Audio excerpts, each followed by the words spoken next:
গোটা বিশ্বের ভূ রাজনৈতিক প্রেক্ষাপটে ক্রমেই ঘনাচ্ছে আশঙ্কার কালো মেঘ। আপনাদের আগের একটি এপিসোডে তৃতীয় বিশ্বযুদ্ধ নিয়ে আশঙ্কা প্রকাশ করেছিলাম।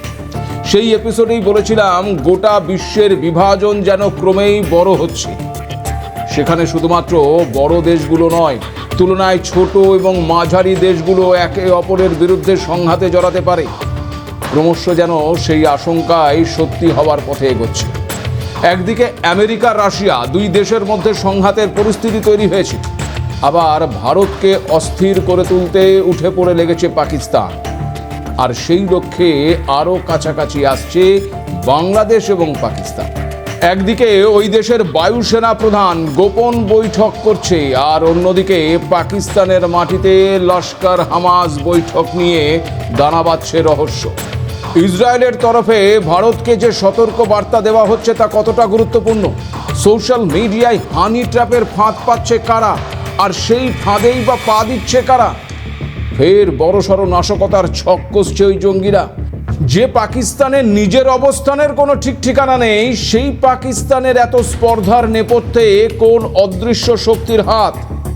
পরিস্থিতি যেদিকে গড়াচ্ছে তাতে শীঘ্রই কি প্রতিবেশী তিন দেশের মধ্যে যুদ্ধের পরিস্থিতি তৈরি হতে পারে?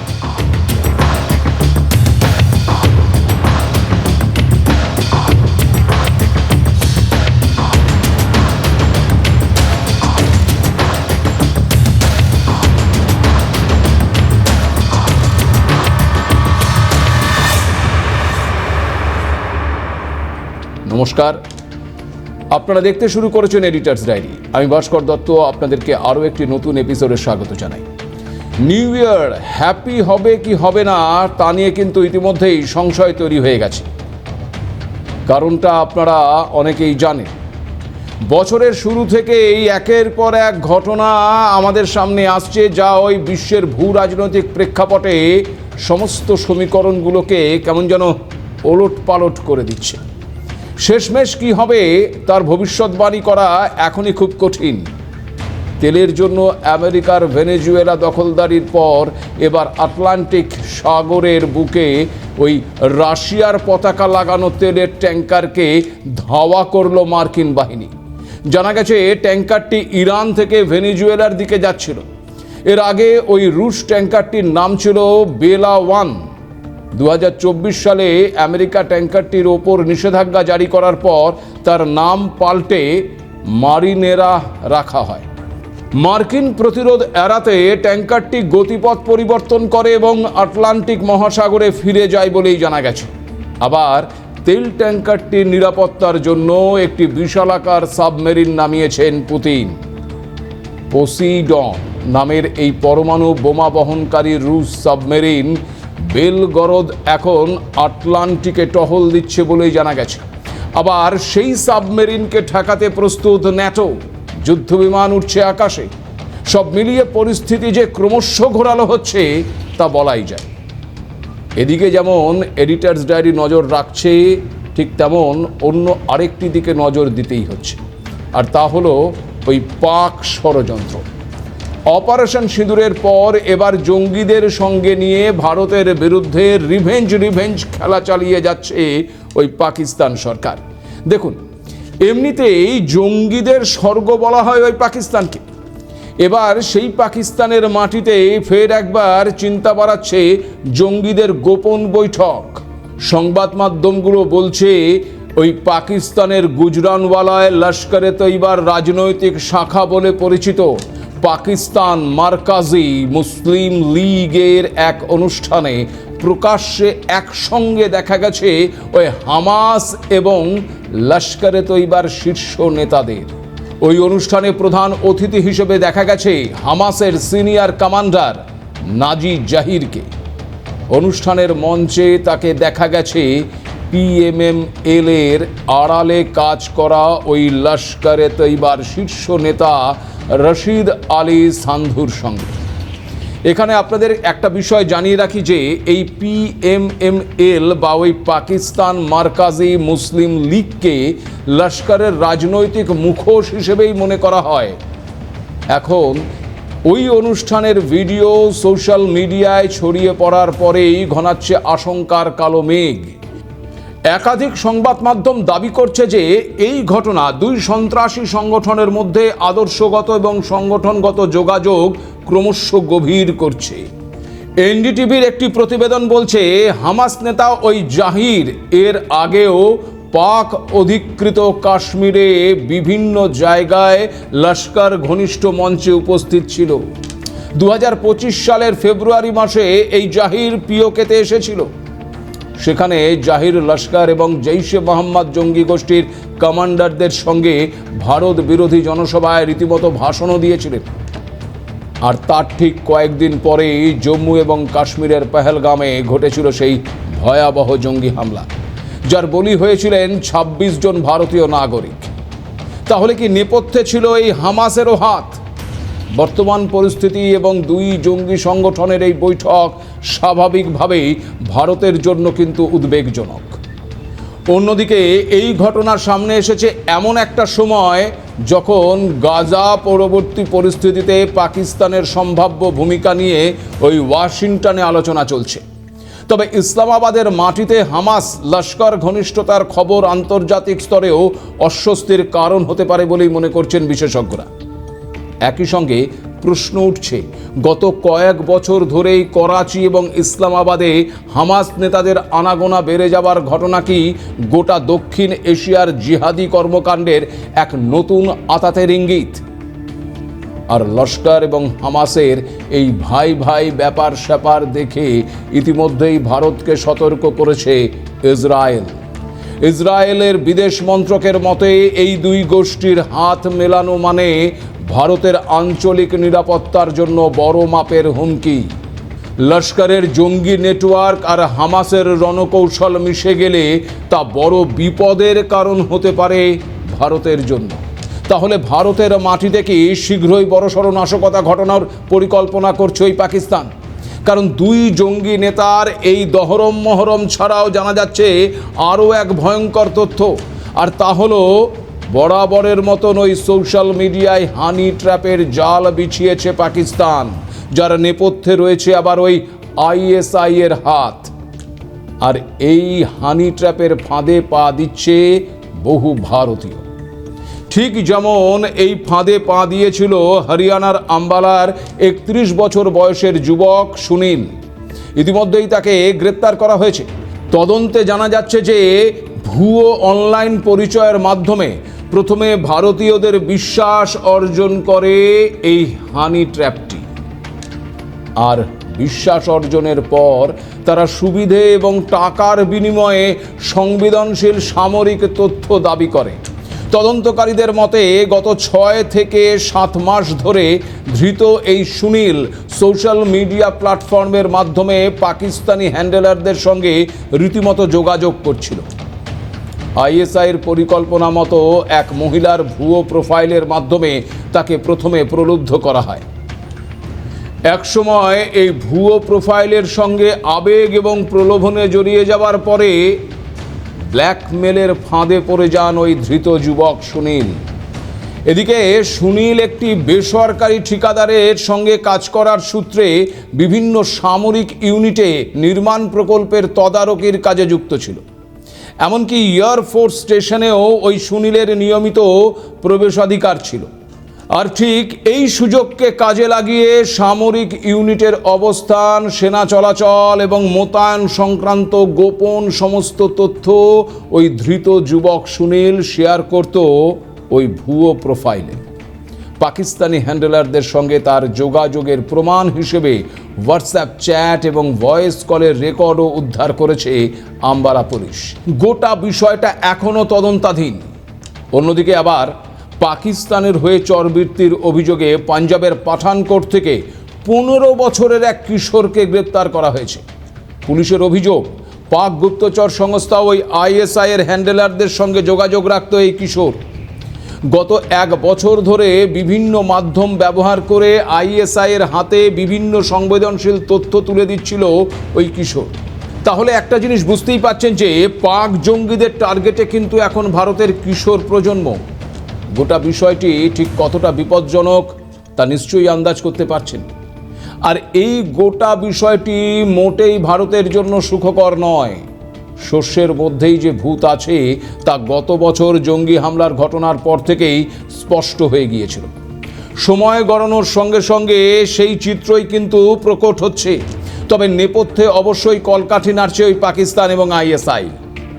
এখন আবার তার সঙ্গে যোগ দিয়েছে বাংলাদেশ। দেখুন, এমনিতেই ইউনূসের আমলে বাংলাদেশে পাকিস্তান প্রীতি বেড়েছে। একে তো আগামী 29শে জানুয়ারি থেকে ঢাকা করাচি রুটে ওই আন্তর্জাতিক ফ্লাইট পরিচালনা শুরু হতে চলেছে।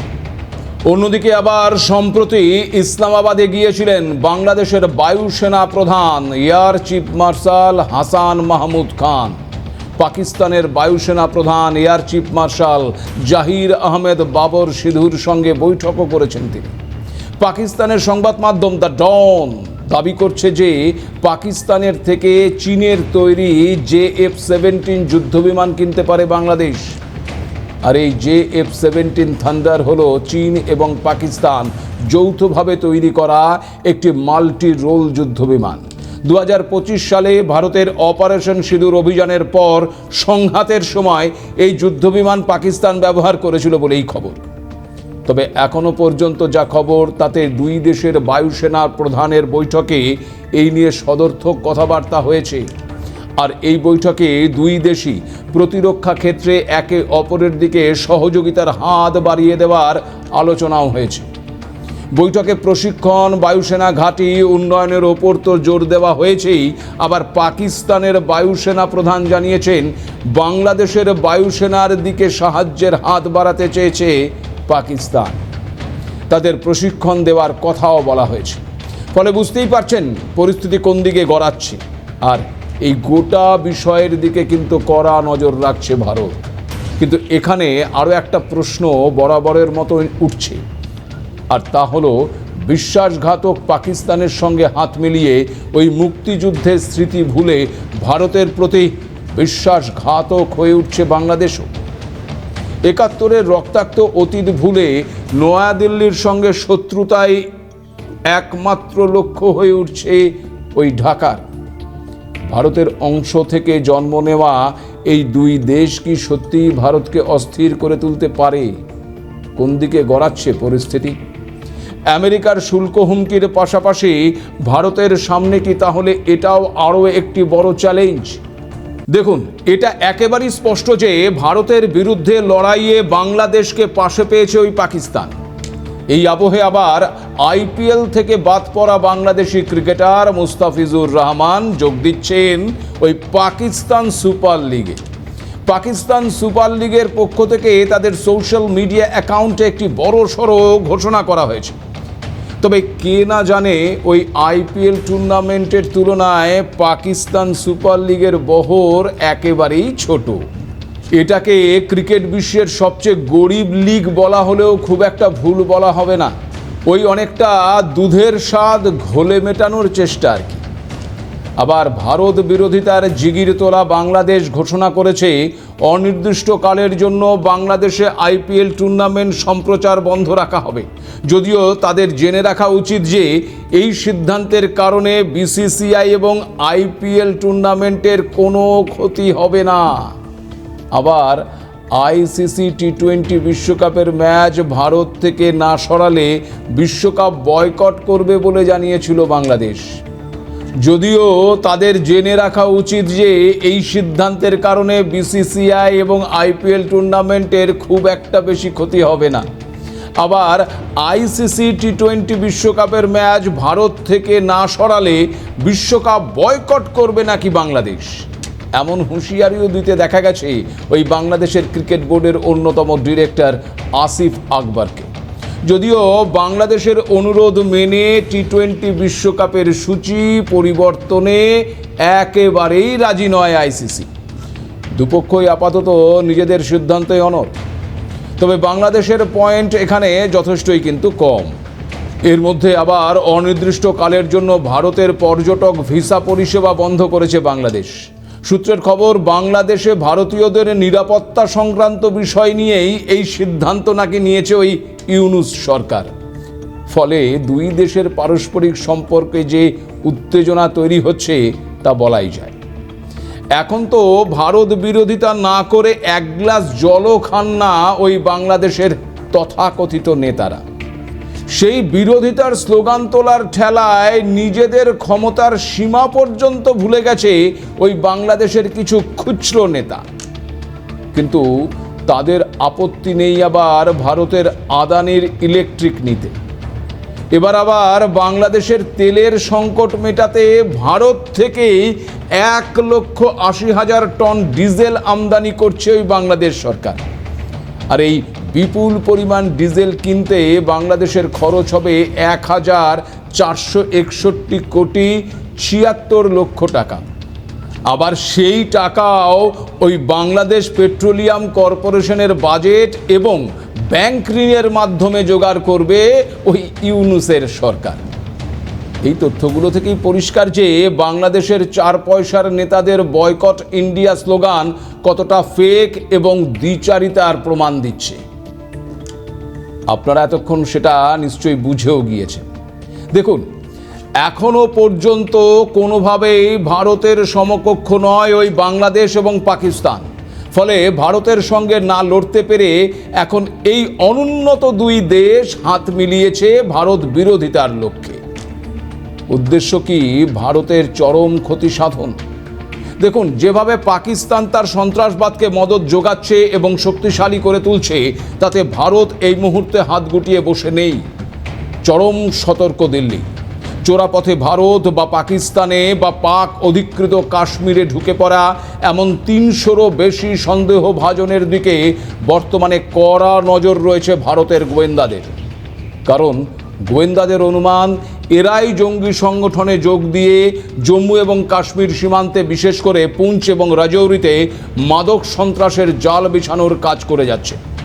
সীমান্তের ওপার থেকে জঙ্গি কার্যকলাপে সাহায্য করা ছাড়াও কাশ্মীরি তরুণদের জঙ্গি সংগঠনে যোগ দেবার জন্য রীতিমতো মগজ ধোলার কাজ করছেন এরাই। ফলে ইতিমধ্যেই এই সন্দেহভাজনদের একটি তালিকাও তৈরি করা হয়েছে। আর সেই তালিকা ধরে ধরে এই সংক্রান্ত মানুষগুলোর সম্পত্তি রীতিমতো বাজেয়াপ্ত করা হচ্ছে। জম্মু ও কাশ্মীর পুলিশ জানিয়ে দিয়েছে এই অভিযান অব্যাহত থাকবে। দেশভাগের সময় থেকে আজও দুই দেশের সম্পর্কের সবচেয়ে বড় বিরোধের কেন্দ্রবিন্দু হয়ে থেকে গেছে ওই কাশ্মীর। একটা সময় কাশ্মীর কার্যত দ্বিখণ্ডিত হয়ে গেলেও সমস্যা থেকেই গেছে। এরপর 1965 সালে ফের কাশ্মীরকে ঘিরে যুদ্ধ এবং তাতে পরাজয়। আবার 1971 সালে বাংলাদেশের মুক্তিযুদ্ধে পরাজয় এবং পাকিস্তান ভেঙে বাংলাদেশ তৈরি হওয়া। ইসলামাবাদের ভারতের প্রতি শত্রুতা একেবারে প্রাতিষ্ঠানিক রূপ নেয়। 1972 সালে সিমলা চুক্তিও সেভাবে ফলপ্রসূ হয়নি। ফলে ভারত পাকিস্তানের শান্তি এবং দ্বিপাক্ষিক সমস্যা সমাধানের অঙ্গীকারের বাস্তবায়নও হয়নি। এরপর 90-এর দশকে কাশ্মীরের সশস্ত্র বিদ্রোহ, সীমান্ত পারের জঙ্গি অনুপ্রবেশ এবং পাক গুপ্তচর সংস্থা ওই ISI এর ভূমিকা ভারত পাক দ্বিপাক্ষিক সম্পর্ককে আরও বিষিয়ে তুলেছিল। আর এই সম্পর্ককে এক বিপজ্জনক মাত্রায় নিয়ে গিয়েছিল 1998 সালে উভয় দেশের পরমাণু পরীক্ষা। আর শান্তি আলোচনার মধ্যেও সামরিক উত্তেজনা কতটা ভয়াবহ হতে পারে তার প্রমাণ করে দিয়েছিল 1999 সালের কার্গিল যুদ্ধ।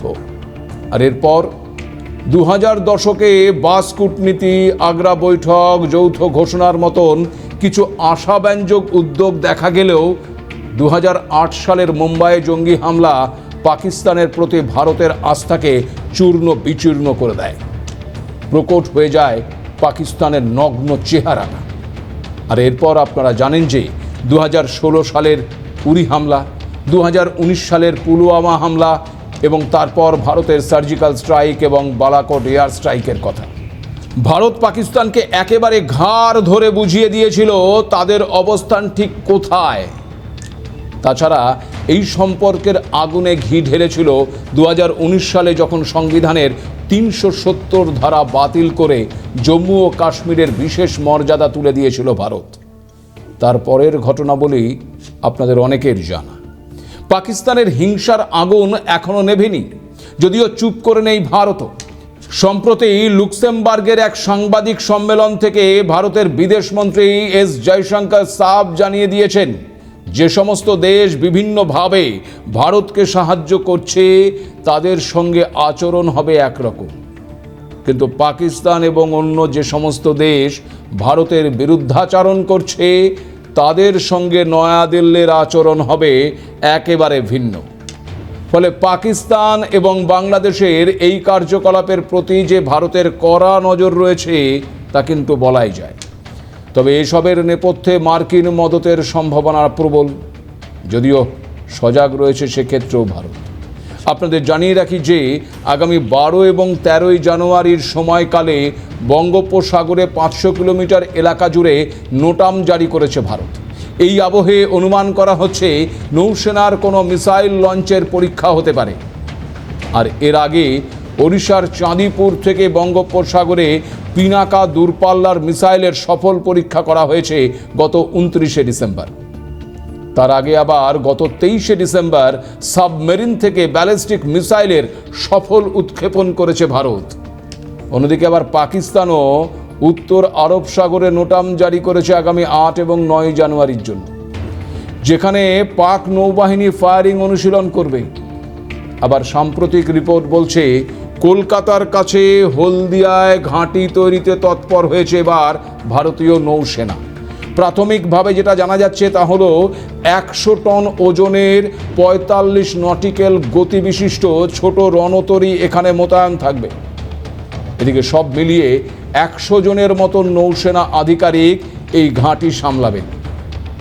আপনাদের মনে আছে নিশ্চয়ই 1971 সালের পরে গত বছর প্রথমবারের মতন এই বঙ্গোপসাগর হয়েই বাংলাদেশ পৌঁছেছিল পাক রণতরী, যে জাহাজে আবার গিয়েছিলেন খোদ পাক নৌসেনা প্রধান। আর তারপরেই ভারতের এই পদক্ষেপ।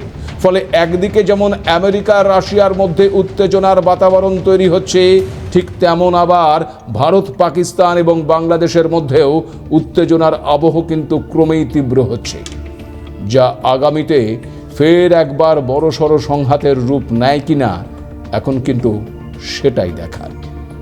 আজ এ পর্যন্তই। নমস্কার।